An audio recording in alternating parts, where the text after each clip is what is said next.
नमस्कार। Swami Vivekananda online class में आपका हार्दिक स्वागत है। और अपने उसी चैप्टर को आज आगे बढ़ाएंगे। अपने कोशिका की बात कर रहे हैं और कल अपने लास्ट की थी प्लांट सेल के बारे में बात की थी। और प्लांट सेल में हमने कोशिका, भित्ति व प्लाज्मा झिल्ली के बारे में देखा था। तो दोबारा देखते हैं स्टूडेंट। ये जो बाहर वाला आवरण है ये कोशिका भित्ति है। कोशिका भित्ति यानी कि सेल वॉल है। Cell wall. अब देखिए स्टूडेंट, ये जो हमने डायग्राम बनाया है ये प्लांट सेल का है। Plant cell. देखिए प्लांट सेल और एनिमल सेल इन दोनों में जो डिफरेंस करती है वह सेल वॉल है। क्योंकि जो सेल वॉल है वो प्लांट सेल के अंदर पाई जाती है और एनिमल सेल के अंदर नहीं पाई जाती। और जो सेल वॉल है ये प्लांट सेल का पहला आवरण होता है। पहला आवरण, जबकि ये एनिमल सेल में तो पाई ही नहीं जाती। और इसका जो सेकंड आवरण है, सेकंड आवरण यानी पादप कोशिका, यानी पादप कोशिका का जो पहला आवरण है वह तो कोशिका भित्ति है, लेकिन जो सेकंड आवरण है वह है कोशिका झिल्ली। कोशिका झिल्ली। देखिए स्टूडेंट, अगर अपने प्लांट सेल की बात करें तो कोशिका भित्ति पहला आवरण, कोशिका झिल्ली दूसरा आवरण। लेकिन अपने बात करें एनिमल सेल की तो एनिमल सेल का यह पहला आवरण होता है। एनिमल सेल का पहला आवरण होता है। एनिमल सेल यानी कि जंतु कोशिका का पहला आवरण होता है। और इस सेल के अंदर केंद्रक के साथ साथ में यहाँ पर प्लांट सेल के अंदर बहुत बड़ी वैक्यूल्स होती है, रिक्तिकाएं पाई जाती है, जिसके कारण ये जो केंद्रक है वो परिधि की ओर धकेल देती है। यानी ये रिक्तिका है, रिक्तिका बड़ी होने के कारण केंद्रक परिधि की ओर आ जाता है, जबकि एनिमल के अंदर ये रिक्तिका नहीं पाई जाती तो केंद्रक केंद्र में स्थित होता है। और ये खाली वाले भाग के अंदर साइटोप्लाज्म होता है, यानी कि कोशिका द्रव्य होता है। और इस कोशिका द्रव्य के अंदर कोशिकाएं पाए जाते हैं, जैसे mitochondria, ribosome, endoplasmic reticulum etcetera. सारे कोशिकाएं इसके अंदर पाए जाते हैं। देखिए स्टूडेंट, अब अपने बात करेंगे एक एक के बारे में बात करेंगे। तो सबसे पहले अपने बात करते हैं कोशिका भित्ति के बारे में। कोशिका भित्ति। कोशिका भित्ति। देखिए स्टूडेंट, कोशिका भित्ति यानी सेल वॉल। Cell wall. देखिए अभी आपको बताया था कि ये प्लांट सेल का पहला आवरण है। प्लांट सेल का पहला आवरण है। और इस कोशिका भित्ति के बारे में सर्वप्रथम रॉबर्ट हुक ने बताया था। रॉबर्ट हुक ने इस कोशिका भित्ति के बारे में बताया था। और ये कोशिका भित्ति डेड होती है, यानी कि मृत होती है। और इसके साथ साथ में कोशिका भित्ति cellulose plus hemicellulose plus pectin, lignin plus suberin की बनी होती है। सुबेरिन की बनी होती है। और इस लिग्निन के कारण ही कोशिका भित्ति की कठोरता होती है। कोशिका भित्ति में जो कठोरता आती है, कोशिका भित्ति में जो कठोरता आती है वो लिग्निन के कारण ही होती है। अब देखिए स्टूडेंट, अगर हमारे पास दो कोशिका है, ये दो कोशिका है हमारे पास, इन दो कोशिकाओं को जो आपस में जोड़ने का काम करता है उसे कहते हैं मिडल लैमिला। मिडल लैमिला यानी कि मध्य पटलिका। मध्य पटलिका। और ये जो मध्य पटलिका है इसे कोशिका का सीमेंट कहा जाता है। कोशिका का सीमेंट कहा जाता है क्योंकि यह दो कोशिकाओं को आपस में जोड़ने का कार्य करती है। देखिए स्टूडेंट, ये जो मध्य पटलिका है ये कैल्शियम पैक्टेट की बनी होती है। कैल्शियम पैक्टेट की बनी होती है। Calcium pectate. इसके साथ साथ अगर देखा जाए तो अपने कभी देखते हैं कि जो कच्चे फल होते हैं, कच्चे फल कठोर होते हैं। और उनका कठोर होने का कारण क्या है? क्योंकि कच्चे फलों में मध्य पटलिका की मात्रा अधिक होती है। मध्य पटलिका की मात्रा अधिक होती है। और जब हम देखते हैं कि वो अच्छी तरह से पककर तैयार हो जाते हैं तो वो मुलायम हो जाते हैं। क्यों हो जाते हैं? क्योंकि जो पके हुए फल होते हैं, पके फलों में मध्य पटलिका की मात्रा कम हो जाती है। मध्य पटलिका की मात्रा कम हो जाती है। इस कारण वो हमें मुलायम महसूस होते हैं। और जो कच्चे फल होते हैं वो हमें कठोर महसूस होते हैं क्योंकि उसमें मध्य पटलिका की मात्रा अधिक होती है। और ये मध्य पटलिका कैल्शियम पैक्टेट की बनी होती है। और इन दोनों के बीच में जो परिवहन का कार्य है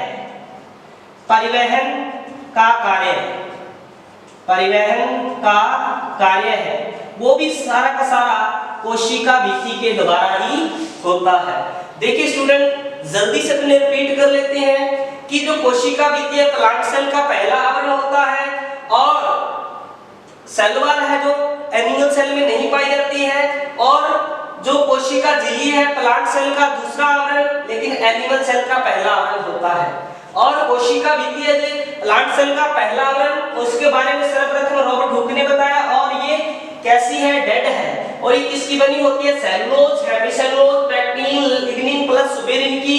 और लिग्निन के कारण ही कोशिका भित्ति की कठोरता होती है। और कच्चे फलों में जो मध्य पटलिका की मात्रा अधिक होने के कारण वो हमें महसूस कैसी होती है? कठोर महसूस होती है। और मुलायम महसूस होने का कारण क्या है? क्योंकि इसमें मध्य पटलिका की मात्रा कम होती है। और जो दो कोशिकाएं आपस में जुड़ती है वो किसके द्वारा जुड़ती है? मध्य पटलिका यानी मिडल लैमिला के कारण। और ये मिडल लैमिला को हम क्या कहते हैं? कोशिका का सीमेंट कहते हैं क्योंकि ये दो कोशिकाओं को आपस में जोड़ने का कार्य करती है। और ये मध्य पटलिका कैल्शियम पैक्टेट की बनी होती है। अगर कहीं देखा जाए कि ये कोशिका भित्ति करती क्या है? कोशिका भित्ति का अगर मेन फंक्शन देखा जाए तो ये कोशिका को यांत्रिक सहारा देती है। कोशिका को यांत्रिक सहारा देती है। और इस कोशिका भित्ति के 3 स्तर होते हैं। कोशिका भित्ति के 3 स्तर होते हैं। कोशिका भित्ति यानी सेल वॉल के 3 स्तर होते हैं। 3 स्तर। एक स्तर की अपने बात की थी मिडल लैमिला यानी मध्य पटलिका। दूसरा प्राथमिक स्तर यानी प्राथमिक झिल्ली। और तीसरा द्वितीयक झिल्ली। देखिए स्टूडेंट, यहां से सिंपल सा क्वेश्चन पूछा जाता है कि कोशिका भित्ति का बाहरी आवरण है। कोशिका भित्ति का बाहरी आवरण। अगर कोशिका भित्ति के बाहरी आवरण की बात की जाए तो स्टूडेंट मध्य पटलिका होता है। मध्य पटलिका। देखिए स्टूडेंट, इस प्रकार कोशिका भित्ति प्लांट सेल का पहला आवरण होता है, रॉबर्ट हुक ने खोज की, और ये डेड होती है, cellulose, hemicellulose plus pectin lignin suberin की बनी होती है। अब देखिए स्टूडेंट, कुछ और हम देखते हैं कि जिसके अंदर कोशिका भित्ति पाई जाती है। अब देखिए, जैसे अपने शैवाल की बात करें या कवक की बात करें, तो इनमें भी कोशिका भित्ति पाई जाती है, लेकिन वो सेलुलोज की नहीं होती है।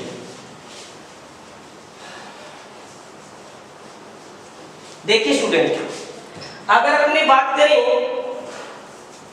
कवक की, कवक के अंदर भी कोशिका भित्ति होती है, लेकिन वो काइटिन की बनी होती है, काइटिन। और उसी प्रकार देखा जाए शैवाल के अंदर स्टूडेंट, जैसे कोशिका भित्ति इसमें काइटिन की बनी होती है, इसमें हेमीसेलुलोज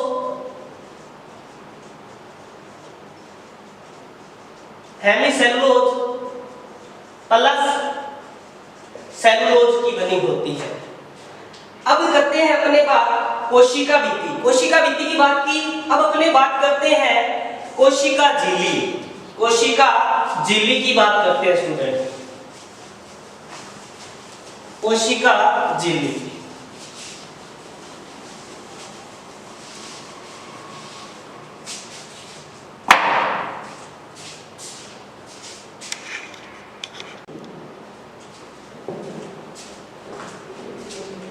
देखिए स्टूडेंट, अब हम बात करते हैं सेकंड लेयर की। सेकंड लेयर यानी कि कोशिका झिल्ली या प्लाज्मा झिल्ली या कोशिका कला और जीवद्रव्य कला। देखिए स्टूडेंट, ये सारे के सारे इसके उपनाम हैं। वो किसी भी प्रकार आपको बोल सकता है कि कोशिका झिल्ली या प्लाज्मा झिल्ली या कोशिका कला या जीवद्रव्य कला। और ये क्या है, एनिमल सेल का पहला आवरण होता है। एनिमल सेल का पहला आवरण होता है, जबकि प्लांट सेल का दूसरा आवरण होता है। प्लांट सेल का दूसरा आवरण होता है। और हमने बात की थी कि सेल वॉल जो डेड होती है, लेकिन ये जीवित होती है, जीवित यानी लिविंग होती है, जीवित। देखिए स्टूडेंट, ये कोशिका कला जो नाम दिया था नगेली व क्रेमर, इन दोनों ने कोशिका कला नाम दिया था। और ये जीवद्रव्य कला जो नाम है, ये प्लोवा ने दिया था, प्लोवा। कभी कभी डायरेक्ट पूछ लिया जाता है कि कोशिका झिल्ली को जीवद्रव्य कला नाम किसने दिया या जीवद्रव्य कला नाम किसने दिया, डायरेक्ट पूछ लिया जाता है। अब देखिए स्टूडेंट, अगर इसकी बात की जाए कि कोशिका झिल्ली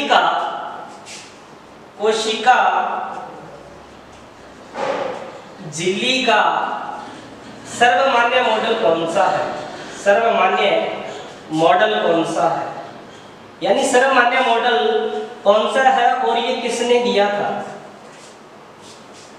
यह सिंगर व निकोल्सन ने दिया था, सिंगर व निकोल्सन ने दिया था। और इन्होंने ये कहा था कि प्रोटीन की एक लेयर होती है जो वसा की दो परतों के बीच में पाई जाती है। अगर हम सामान्य इसको इस प्रकार से शो आउट करना चाहें तो मान लो यह एक अपने पास में वसा की लेयर है, वसा यानी लिपिड की लेयर है, वसा लिपिड यानी फैट है हमारे पास। और उसी प्रकार ये दूसरी हमारे पास वसा यानी लिपिड यानी फैट की लेयर है। और इन दोनों के बीच में एक हमारे पास प्रोटीन की लेयर है, यानी प्रोटीन है। और सिंगर व निकोलसन ने मिलकर यह मॉडल दिया था और यह मॉडल सर्वमान्य मॉडल है कोशिका झिल्ली के बारे में। और इस मॉडल को सैंडविच मॉडल भी कहा जाता है, सैंडविच मॉडल भी कहा जाता है। देखिए स्टूडेंट, पहले अपने बात की कोशिका भित्ति की, क्योंकि ये प्लांट सेल का पहला आवरण होता है। दूसरी हमने बात की कोशिका झिल्ली, कोशिका झिल्ली। और अब अपने बात करते हैं कि इस पूरी कोशिका के अंदर कौन कौन से कोशिकांग पाए जाते हैं, तो उनको अपने एक एक करके सभी को दोबारा देखेंगे। देखिए स्टूडेंट, इसमें छोटी सी मोस्ट इंपोर्टेंट जो क्वेश्चन पूछा जाता है इनमें से वो ये पूछा जाता है कि एनिमल सेल का पहला आवरण कौन सा है। तो एनिमल सेल का पहला आवरण कौन सा है? कोशिका झिल्ली है। मोस्ट इंपोर्टेंट क्वेश्चन है स्टूडेंट, बहुत बार परीक्षाओं में पूछा गया है। अब अपने बात करते हैं कोशिकांग की। अगर कोशिकांग, कौन कौन से कोशिकांग पाए जाते हैं, कौन कौन से कोशिकांग दोहरी झिल्ली युक्त कोशिकांग है और कौन कौन से कोशिकांग एकल झिल्ली युक्त कोशिकांग है और कौन कौन से कोशिकांग ऐसे हैं कि जिन पर कोई भी झिल्ली नहीं पाई जाती है। देखिए स्टूडेंट, अब अपने बात करते हैं कोशिकांग। कोशिकांग मैं एक सिंपल सी ट्रिक बताऊंगा इनको याद करने के लिए। देखो, लाल के मारा तो जागा के। देखिए स्टूडेंट, लाल के मारा तो जागा के, लाल के मारा तो जागा के। अब देखो, ला से लाइसोसोम, लाइसोसोम। और ले से लवक, के से केंद्रक, मां से माइटोकॉन्ड्रिया,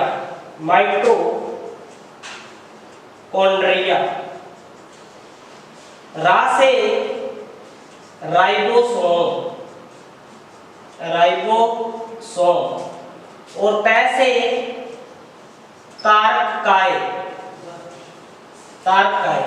जैसे अंत्य पर्दवीय जालिका, यानी एंडोप्लाज्मिक रेटिकुलम,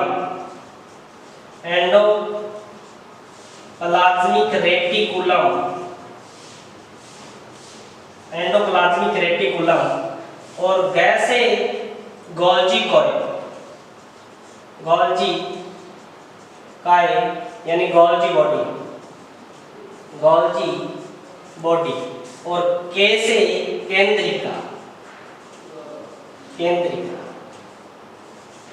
केंद्रिका। देखिए स्टूडेंट, दोबारा बताता हूं आपको।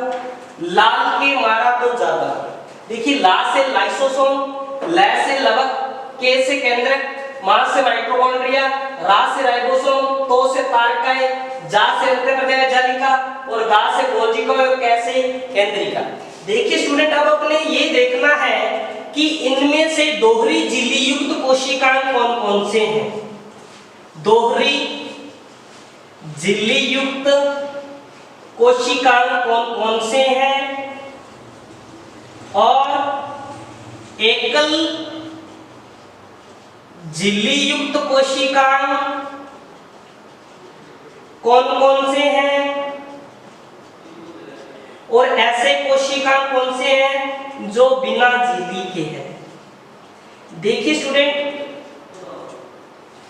झिल्ली का अर्थ क्या है कि जिस पर दो लेयर होती है, यानी मान लो कि ये अपने पास केंद्रक है, इस केंद्रक के ऊपर एक लेयर और है, यानी ये कौन सा आ गया? दोहरी झिल्ली युक्त कोशिका। अगर इसके ऊपर एक लेयर है, एक झिल्ली है, तो ये बन गया एकल झिल्ली युक्त कोशिका। कोशिका, और बिना झिल्ली के यानी यह नहीं होता, और ये सारा का सारा इसमें पूरा का पूरा रूप से बिखरा हुआ रहता है। अब अपने देखते हैं कि इनमें से कौन कौन से दोहरी झिल्ली युक्त कोशिकाएं हैं। तो देखिए स्टूडेंट, अगर बात करें लाइसोसोम, केंद्रक और माइटोकॉन्ड्रिया, ये तीनों दोहरी झिल्ली युक्त कोशिकाएं यानी दो दो झिल्लियां होती है। दोबारा देखिए स्टूडेंट, लवक यानी प्लास्टिड, केंद्रक और माइटोकॉन्ड्रिया दोहरी झिल्ली युक्त कोशिकाएं हैं। उसी प्रकार देखा जाए कि राइबोसोम, यहां से राइबोसोम और तार्किकाएं, राइबोसोम, तार्किकाएं और केंद्रिका, राइबोसोम, तार्किकाएं और केंद्रिका, ये बिना झिल्ली के, इनके ऊपर कोई भी झिल्ली नहीं होती यानी जीरो है, जीरो, इनके ऊपर कोई भी झिल्ली नहीं होती। अगर अपने बात करें अंत्यप्रदेय जालिका, गोल्जी कोएल और लाइसोसोम, ये तीनों सिंगल झिल्ली युक्त यानी एकल झिल्ली युक्त कोशिकाएं होते हैं। अब अपने स्टूडेंट अपने बात करेंगे किनको किन किन नामों से जाना जाता है, और एक एक करके सभी को अपने डिटेल में पढ़ेंगे। देखिए स्टूडेंट, अगर सिंपल सी बात करें कि ये लाइसोसोम है, इसको कोशिका की आत्मघाती थैली कहते हैं। कोशिका की आत्मघाती थैली, कोशिका की आत्मघाती थैली के नाम से जाना जाता है। ये लवक है, लवक यानी प्लास्टिड, ये कोशिका की रसोई के नाम से जाने जाते हैं। कोशिका की रसोई के नाम से जाने जाते हैं। उसी प्रकार केंद्रक, केंद्रक को कोशिका का नियंत्रक कहा जाता है। कोशिका का नियंत्रक यानी कंट्रोलर ऑफ सेंटर्स। माइटोकॉन्ड्रिया यानी कोशिका का शक्ति ग्रह, कोशिका का शक्ति ग्रह यानी power house, power house of cell, power house of cell. तो देखिए स्टूडेंट, हम इन सब को एक एक करके पूरी डिटेल से पढ़ेंगे। Thank you students.